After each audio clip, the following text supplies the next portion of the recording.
আসন্ন ত্রিস্তর পঞ্চায়েত নির্বাচনকে সামনে রেখে বিজেপি প্রার্থীরা ঝড়ো প্রচার চালিয়েছে। বৃহস্পতিবার দক্ষিণ জেলার জেলা পরিষদের 15 নম্বর আসনের বিজেপি প্রার্থী দীপক দত্ত এবং সাতচাঁদ ব্লকের 6 নম্বর আসনের পঞ্চায়েত সমিতির প্রার্থী মনোরমা বৈদ্য সাবরুম বিধানসভা পূর্ব জলেফা গ্রাম পঞ্চায়েত বিভিন্ন এলাকা গণদেবতাদের কাছে ভোট ভিক্ষা করেন।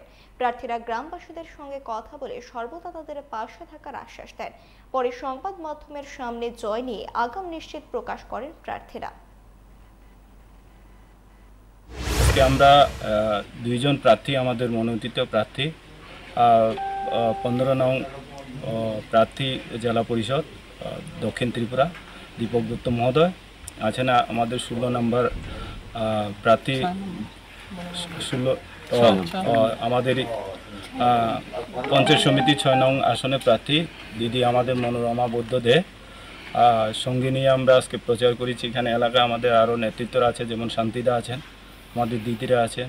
সকাল থেকে আমাদের প্রচার চলছে প্রত্যেক বাড়িতে গিয়ে, যাতে আগামী যে 8 তারিখ আমাদের ত্রিস্তর পঞ্চায়েত নির্বাচনে যাতে স্বতঃস্ফূর্তভাবে আমাদের ভারতীয় জনতা পার্টি দলীয় প্রার্থীদেরকে বিপুল বুথে জয়যুক্ত করার জন্য আমরা প্রত্যেক বাড়িতে গিয়ে আহ্বান করেছি।